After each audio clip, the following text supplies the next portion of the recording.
A revolution,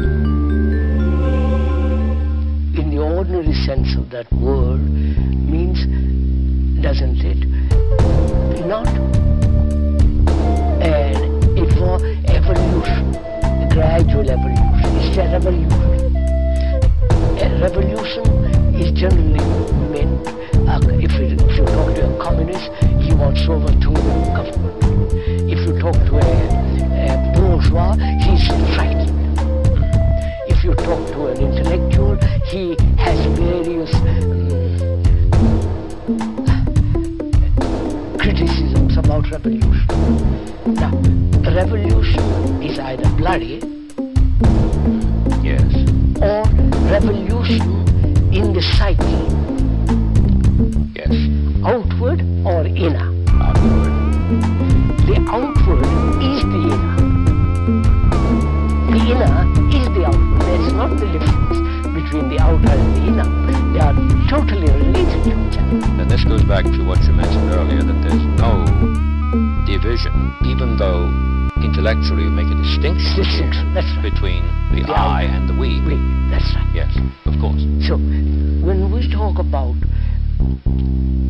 change, we mean not the mere bloody revolution, physical revolution, but rather the revolution in the makeup of the mind Of each. of human beings. Right. The way he thinks, the way he behaves, the way he conducts himself, the way he operates, he functions, the whole of that. Now, whether that psychological revolution, not evolution in the sense gradualness, No. what place has knowledge in that? What place has knowledge in something that occurs? In the regeneration of man, which is the revolution, the inward revolution, Which is which not will a, affect the outer. yeah, which is not a gradual progress. No, right. Gradual process is endless. Exactly. So we're talking about an instant qualitative change.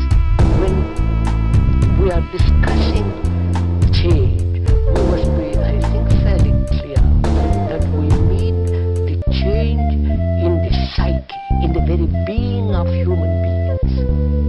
That is, in the very structure and nature of his thought. A change at the root. At At the root itself. the root. And therefore, when there is that change, he will naturally bring about change in society. It isn't society first, individual, or individual first.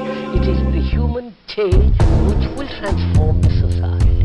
They are not two separate things. Human beings have created this society.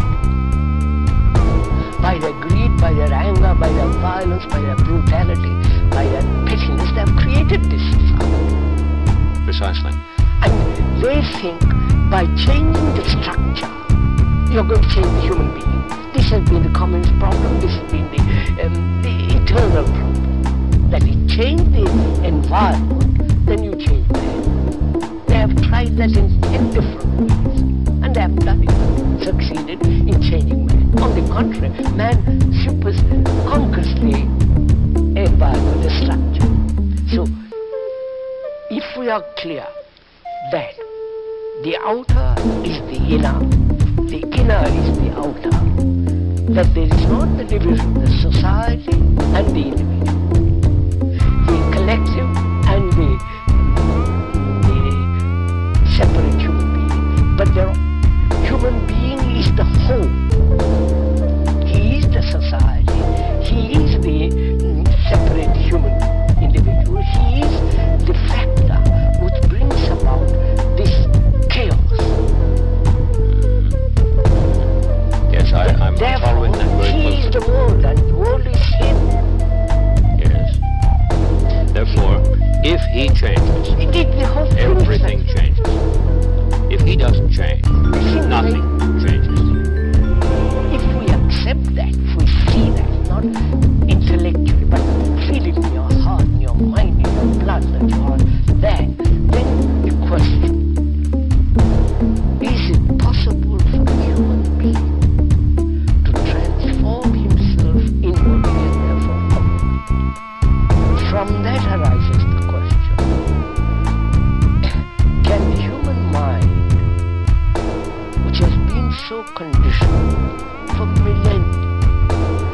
can that human mind, which has acquired so much knowledge in so many directions, can that human mind change, bring about a regeneration in itself, and be free to reincarnate now? Now. Yes. That is the That's the question. question. Exactly. Reincarnate Now. now.